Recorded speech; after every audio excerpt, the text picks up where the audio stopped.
வணக்கம் நண்பா.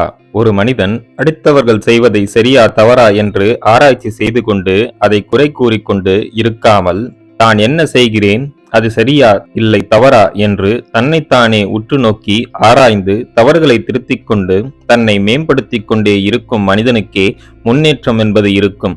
அவன் வாழ்க்கை தரம் உயரத் தொடங்கும். மற்ற மனிதர்களுக்கு உதவுவது என்பது ஒரு உயர்ந்த பண்பாகும். அத்தகைய உதவும் வாய்ப்பு உங்களுக்கு கிடைத்தால் அதை கண்ணியத்துடன் செய்ய வேண்டும். இடது கை கொடுப்பது வலது கைக்கு தெரியக்கூடாது. அப்படி செய்யப்படும் உதவியே புண்ணியம். ஆனால் புகழ்ச்சிக்காக மற்றவர்கள் தன்னை பாராட்ட வேண்டும் என்ற எண்ணத்தோடு செய்யப்படும் உதவி புண்ணியத்தை தராது. உதவியை கண்ணியத்துடன் தான் செய்ய வேண்டும், கர்வத்துடன் செய்யக்கூடாது. நீ பேசும் பேச்சு மற்றவரை காயப்படுத்துகிறது என்று தெரிந்தும் அவ்வாறே பேசுவது தவறு. அப்படி செய்தால் உன்னை காயப்படுத்த இன்னொருத்தர் இந்த உலகத்தில் இருப்பார். எனவே முடிந்தவரை மற்றவர்களை மகிழ்ச்சியாக வைத்திருங்கள். அப்படி இருக்க முடியவில்லை என்றாலும் மற்றவர்களுடைய மகிழ்ச்சியை கெடுக்காமலாவது இருக்க பழகுங்கள். நீங்களும் மகிழ்ச்சியாக வாழலாம். பயம் என்பது உன் திறமையை தடுக்கும் ஒரு சுவர் போன்றது. நீ எவ்வளவு திறமை நிறைந்த மனிதராக இருந்தாலும் இந்த பயம் உன்னை சாதிக்க விடாமல் தடுக்கும். நீ பயப்படும் ஒரு விஷயத்தை தன்னம்பிக்கையோடு செய்து முடித்தால் அந்த விஷயத்தை பற்றிய உன் மனதில் இருந்த பயம் விலகிவிடும். தன்னம்பிக்கை மேலும் அதிகரிக்கும். நன்கு வாழ வேண்டும் என்றால் உங்கள் மனதை மகிழ்ச்சியாக வைத்துக் கொள்ள பழகுங்கள். எல்லா கஷ்டங்களும் இன்னல்களும் தீர்ந்த பின்புதான் நான் மகிழ்ச்சியாக இருப்பேன் என்று முடிவெடுத்தால் இங்கு எவரும் சாகும் வரை மகிழ்ச்சியாக இருக்க முடியாது. எந்த ஒரு விஷயத்திலும் யாரை நம்பியும் இறங்காதே. இந்த உலகம் மோசமானது. நீ தொடங்கும் போது நான் இருக்கிறேன், பார்த்துக் கொள்கிறேன் என்று கூறுவார்கள். நீங்கள் தோல்வியை சந்திக்கும் போது நான் அப்பவே சொன்னேன், இதெல்லாம் ஒத்துவராது என்று கூறுவார்கள். எனவே நீ வாழ்க்கையில் வெற்றியடைய முக்கியம் உன்மேல் உனக்கிருக்கும் நம்பிக்கை. அதுவே உனக்கு நிரந்தரமான துணை.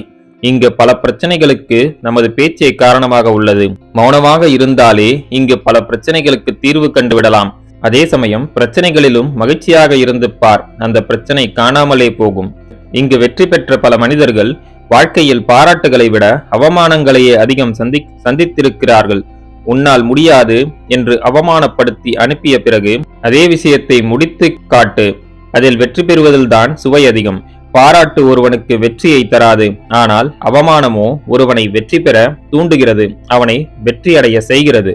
உன்னை மனதளவில் காயப்படுத்திய மனிதர்களை உங்கள் பேச்சால் மீண்டும் அவரை காயப்படுத்துவது எளிதான ஒரு விஷயம்தான். ஆனால் அது உனக்கு நிம்மதியை தராது. பக்குவம் என்பது உன்னை காயப்படுத்திய ஒரு மனிதனை மீண்டும் அவரை காயப்படுத்த வாய்ப்பிருந்தும் காயப்படுத்தாமல் கடந்து செல்வதுதான். நேற்று செய்ய வேண்டிய ஒரு விஷயத்தை இன்று செய்பவன் சோம்பேறி. இன்று செய்ய வேண்டிய ஒரு விஷயத்தை இன்றே செய்தால் அவனே சுறுசுறுப்பானவன். நாளை செய்ய வேண்டிய விஷயத்தை இன்றே செய்தால் அவனே வெற்றியாளன். எனவே நீங்களும் வெற்றியாளனாக வேண்டும் என்றால் நேரத்தை வீணாக்காமல் தொடர்ந்து உழைத்தால்தான் வெற்றி கிடைக்கும். ஒரு மனிதனுக்கு திறமை முக்கியம்தான். அதைவிட முக்கியம் அவனுக்கு கிடைக்கும் சந்தர்ப்பங்களையும் வாய்ப்புகளையும் அவன் கண்முன் தோன்றும் போதே அதை உடனே பயன்படுத்திக் கொள்வது. இல்லை என்றால் அந்த வாய்ப்பு கைமீறி போகும். மீண்டும் அது கிடைக்காமலே கூட போகலாம். வாழ்க்கையில் உனக்கென ஒரு பாதையை தேர்ந்தெடுத்து அதில் பயணிக்கத் தொடங்கு.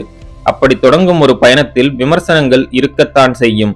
அந்த விமர்சனங்களை உங்கள் காதுகளில் போட்டுக் கொள்ளாதீர்கள். உங்களை விமர்சிப்பவர்களுக்கு அவர்களுக்கென ஒரு பாதை கிடையாது.